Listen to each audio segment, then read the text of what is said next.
Alors, chers auditeurs, sans transition, j'ai le plaisir de recevoir Anastasia et Édouard. Anastasia et Édouard, merci beaucoup d'être là. Izvestia, Anastasia et Édouard Izvestia. Alors, comment vous présentez? Vous êtes journaliste pour différents médias russes. Nous sommes indépendants. Voilà, déjà indépendant, absolument, mon cher Ouais. Édouard. Et d'ailleurs, tu es français depuis? Depuis 2005. Voilà, donc, et Anastasia, Je pas suis ravi encore. d'être français. Ouais. Je ne suis Oui, pas française. D'abord, je voudrais vous dire que merci beaucoup, Laurent, pour l'invitation ici. C'était un grand plaisir pour oui, moi. merci. Et d'abord, je voudrais dire à vos abonnés, à vos followers, comme sur Internet, comme sur Instagram ou TikTok, je parle en français comme une vache espagnole. Mais, Non, oui, mais je sais parler mieux chaque jour et grâce à toi aussi, Laurent. Merci à toi qui peut oui, améliorer mon français, voilà. absolument. Non, mais ton français est très bien. C'est l'accent qui va, L'accent voilà, russe, qui va oui. disparaître absolument tout doucement. Ouais, mais Alors, depuis 25 ans, 27 ans, j'ai pas de disparition de pas de disparition d'accent. accent et je pense pas qu'il va disparaître. Ben non, mais ça fait partie du charme. Nous, on aime bien en France, je ne sais pas dans les autres pays, mais nous, en France, d'avoir un accent, c'est très populaire. Mais La très preuve, populaire, mais c'est... pas partout en fait. Ah, pas partout aussi, quand même. Même Jane Malheureusement, Birkin, ouais, mais elle est en France depuis Berkin, toujours. si n'est pas fréquenté avec Serge Gainsbourg, je pense pas qu'elle était bien, très bienvenue dans la société française. Mais justement, elle était mal vue parce qu'elle prenait Ah la ouais? place de plein d'autres femmes. Ah bah voilà, De donc plein en d'autres plus. femmes jolies, dont Brigitte Bardot. Ah, Eh oui, ah ouais? Brigitte Bardot était La avec pauvre Gainsbourg. Brigitte. Voilà. C'est pour ça qu'elle est partie, Bah oui, elle est voilà. partie chercher son bonheur en sud. Voilà. Ah d'accord. Alors, j'ai le plaisir de vous recevoir. Nous nous sommes déjà rencontrés et j'avais apprécié beaucoup l'échange que nous avons eu sur les relations entre la France et la Russie. Et nous allons en parler tout de suite après un très court bobino. Merci Claudia. Vous appréciez cette émission? Alors aidez Radio Courtoisie à en produire d'autres. Rendez-vous sur soutenir.radiocourtoisie.fr. Merci d'avance. Un petit court, voilà, cette courte annonce. Merci pour ce court bobino. Alors, donc, je le disais, nous allons parler, décoder avec vous les relations entre la France et la Russie. Et je voudrais déjà, ma première question, c'est avec vous, c'est comment ont évolué les relations entre la France et la Russie ces dernières années? Ces dernières années, je pense pas qu'ils sont très chaleureux et chauds. Non, chaud oui, mais pas, comment on dit.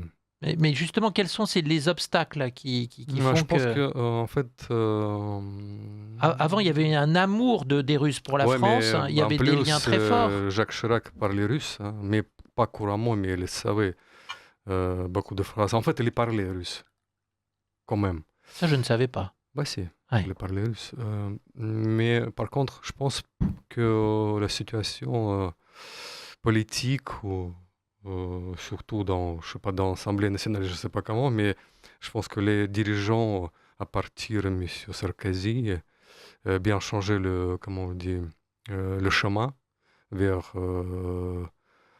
en regardant derrière la louge, donc ça veut dire que vers Washington. Et c'est à partir de là, relation entre la Russie et la France, c'est baissé énormément en fait. Se sont dégradés à partir de Nicolas Sarkozy. À mon avis, oui. Oui. Dernière fois, à mon avis, c'était 2007. C'était les années, c'était l'an de Russie en France, quelque chose comme ça. Je ne me rappelle plus comment c'était. En fait, ou bien l'an de Russie en France, ou un mois en Russie en France. C'était l'été de 2007, apparemment, ou 2008. C'était Sarkozy en pouvoir et Medvedev, il était le président de la Russie en fait. Poutine, à ce moment-là, était premier ministre. En fait, j'ai travaillé à Bourget comme journaliste, comme photographe en fait. Et c'était meilleur, comment on dit, c'était la dernière fois que la Russie était bien présentée en France. C'était grand palais avec les expositions, etc. Les chambres de marche étaient blindées par les Russes et les artistes qui sont venus pour présenter la Russie. Et à partir de là, que tout est parti dans l'air, en fait. Alors, moi, je suis surpris parce que François Fillon, pourtant, était très proche de... François Fillon. Et François Fillon a reçu Vladimir Poutine. Ouais. Et l'a reçu, puisqu'il était Premier ministre, Vladimir Voilà. Poutine Donc, il l'a reçu au château de, j'ai oublié son nom, de Rambouillet. Ouais. Et il y a eu cette fameuse commande des 2 sous-marins.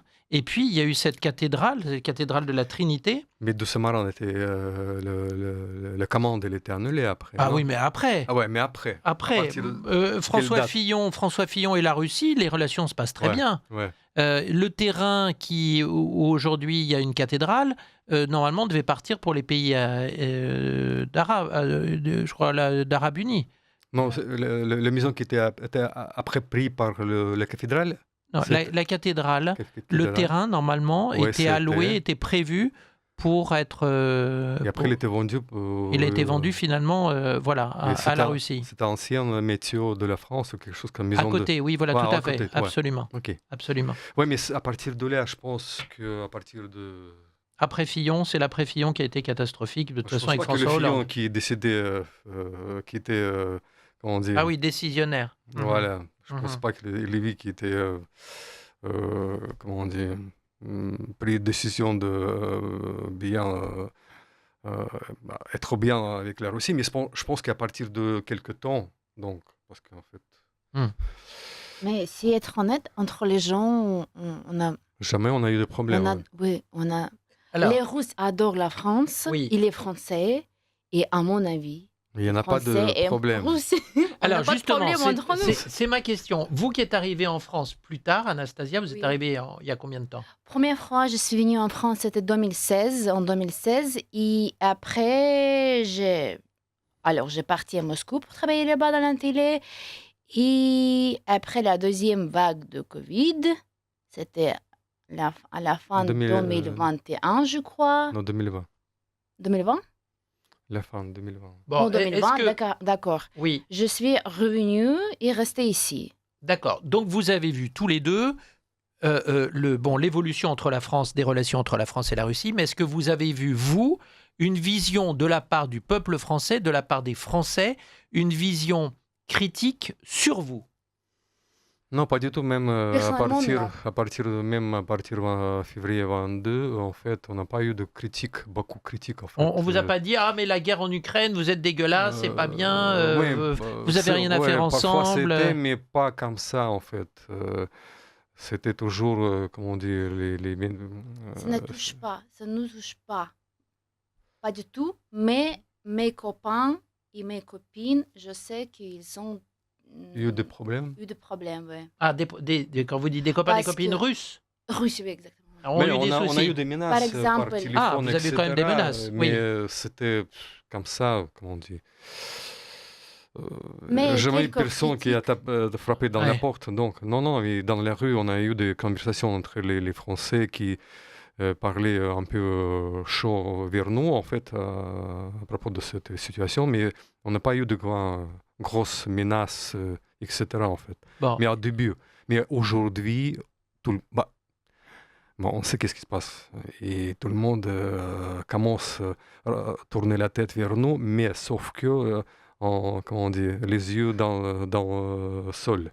mhm. Parce qu'ils ont eu comment on dit, les torts dans ces, comment on dit, pensées à propos de la Russie, les années 2022, en fait, et là, aujourd'hui.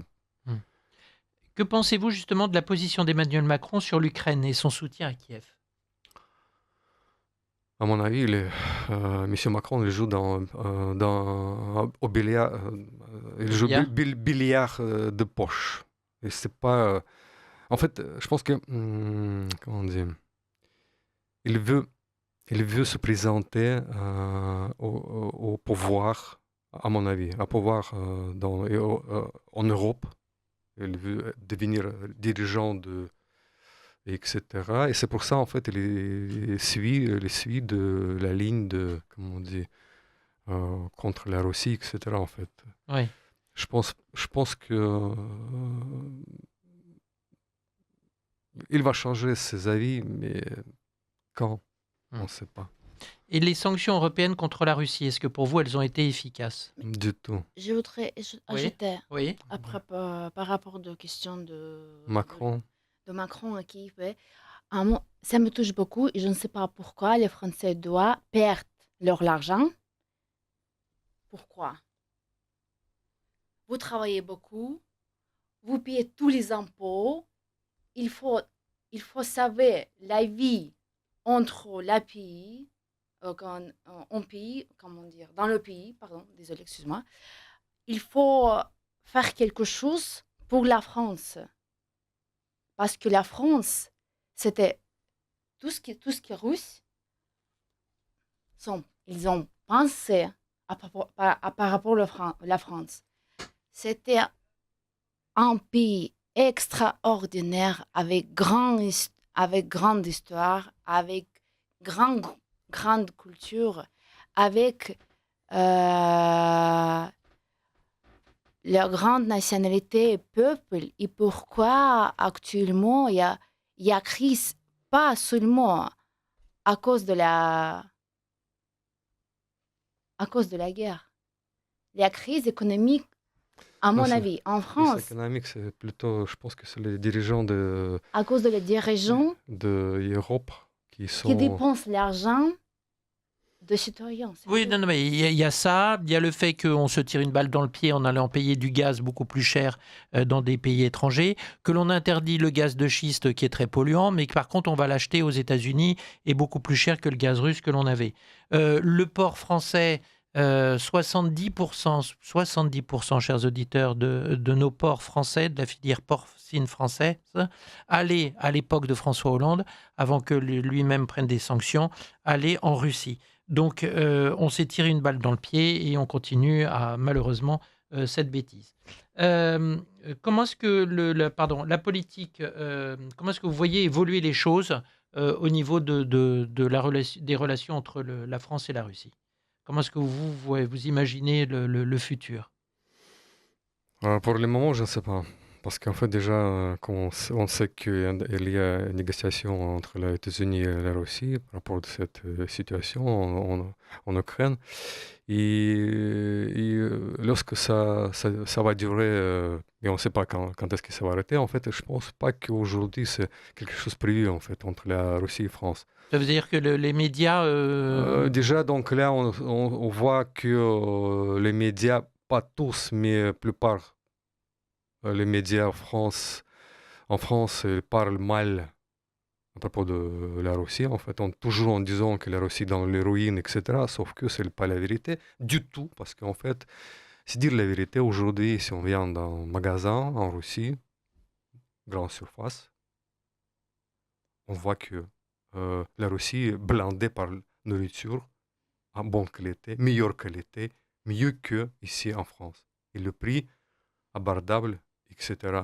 Déjà, et ça choque. Parce que pour moi, par exemple, quand je suis arrivé en France en 98, c'était la cuisine française et tout ce qu'on a vu sur le marché, etc., etc. En fait, là, pour moi, c'était choc. Parce que jamais j'ai vu ça en Russie. Mais aujourd'hui, tout est contraire.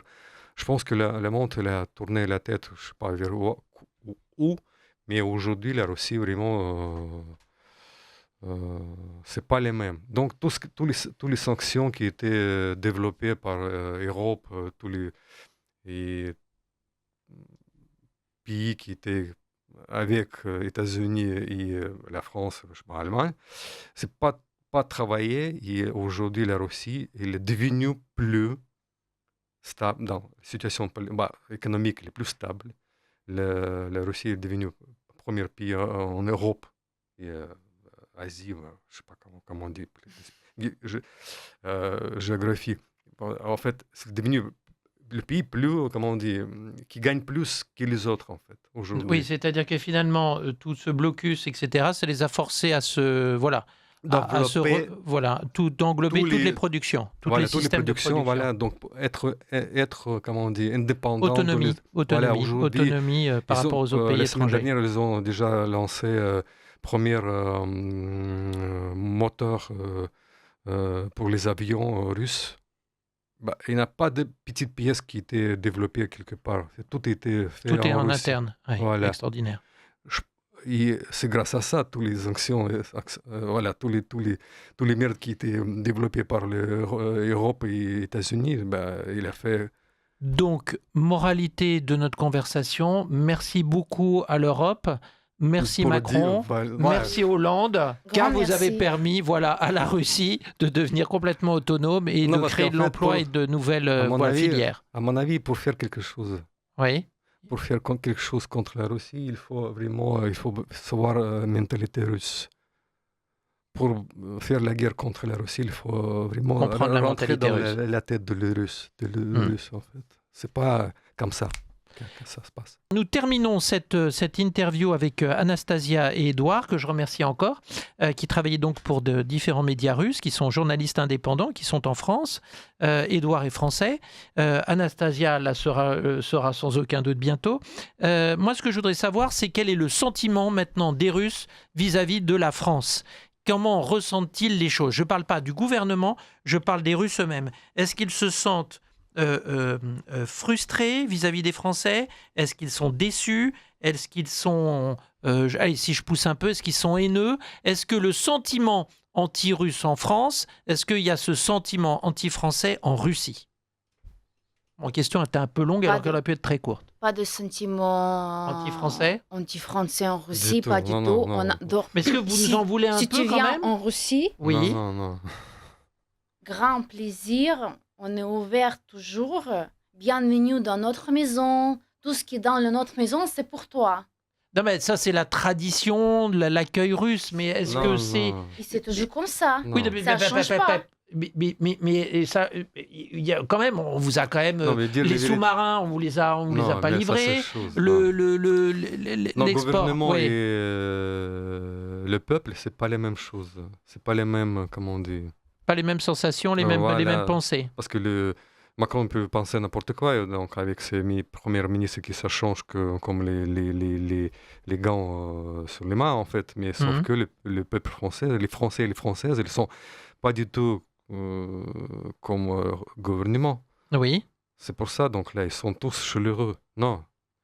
Mais j'ai dit tout à l'heure que la France et les dirigeants, c'est pas les mêmes, comment on dit, pensées à propos de la situation, etc.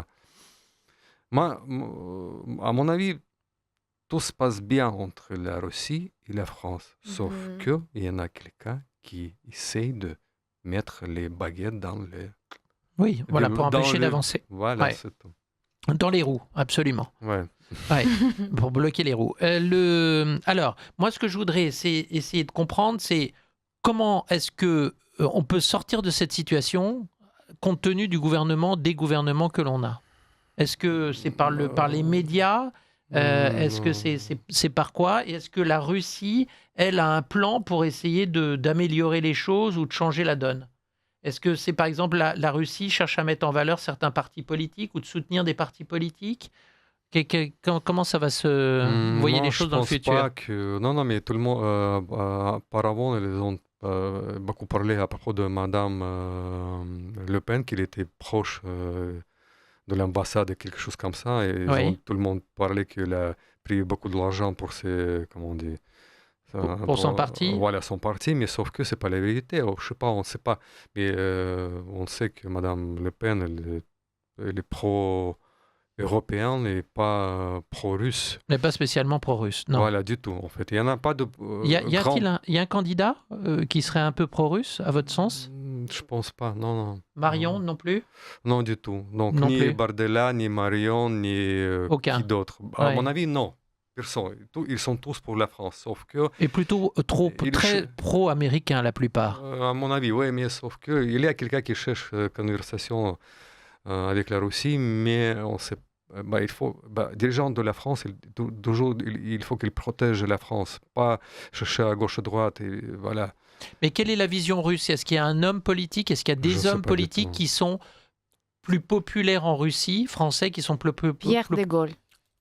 Mais, Ah oui, c'est vrai que oui, très juste. J'ai entendu plusieurs fois de Pierre de Gaulle, sauf oui, que revenu. lui, il est, comment on dit, il n'est pas politicien en fait. Non, Dans mais il le- intervient beaucoup, il prend des prises de position qui sont Ouais. très politiques, très politiques. Ouais, mais là, il parle à propos de. Et puis il a un nom Euh, qui pèse, ouais, qui qui pèse, pèse. Pierre de Gaulle. Ouais. Ouais, Mais ouais. sauf que, on a déjà parlé avec lui, il a dit qu'il il se voit pas dans. Il se voit pas dans le marasme politique. Chaise de président. Ouais. Bah, c'est la France demande, bien sûr. Oui. Mais je pense pas que les Français vont sortir dans la rue pour dire Pierre, allez, vas-y, prends le pouvoir.